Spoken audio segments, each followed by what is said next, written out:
Hi friends, welcome back to my channel. ఈరోజు మరొక important అప్డేట్తో మీ ముందుకు వచ్చాను. అప్డేట్ ఏంటంటే 5th రోజు మనకు 4th year second semester results publish చేసింది జేఎన్టీయూ.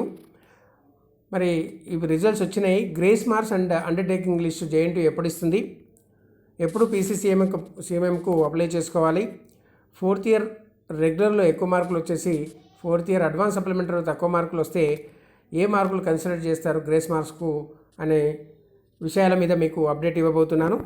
ఈ అప్డేట్ వెళ్ళే ముందు ఎవరైతే నా ఛానల్ సబ్స్క్రైబ్ చేసుకోలేదో ఛానల్ సబ్స్క్రైబ్ చేసుకోండి, పక్కనే ఉన్న బెల్ ఐకాన్ నొక్కండి. మీకు ఎవ్రీ అప్డేటు మీకు అందుతుంది. ఇక అప్డేట్లోకి వెళ్తే grace marks and undertaking list ఎప్పుడు పబ్లిష్ చేస్తుంది అంటే ఇప్పుడే పబ్లిష్ చేయకపోవచ్చు జేఎన్టీయూ.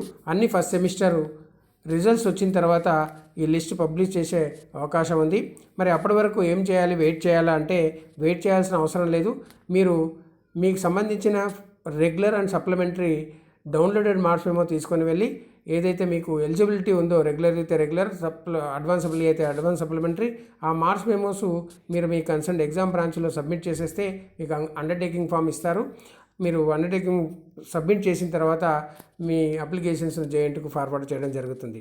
ఇక 4th ఇయర్ రెగ్యులర్లో ఎక్కువ వచ్చేసి 4th ఇయర్ అడ్వాన్స్ సప్లిమెంటరీలో తక్కువ మార్కులు వస్తే ఏది కన్సిడర్ చేస్తారంటే రెగ్యులరే కన్సిడర్ చేస్తారు. ఏ మార్కులు ఇది ఒక్కటే కాదు, ఎక్కడ ఏదైనా ఏ రిజల్ట్స్లో అయితే ఎక్కువ మార్కులు వస్తాయో ఆ రిజల్ట్స్ని కన్సిడర్ చేస్తారు, తక్కువ వచ్చిన రిజల్ట్స్ని కన్సిడర్ చేయరు. ఇది ఈరోజు అప్డేట్. ఈ అప్డేట్ మీకు నచ్చినట్లయితే లైక్ చేయండి, షేర్ చేయండి, సబ్స్క్రైబ్ చేసుకోండి. బాయ్.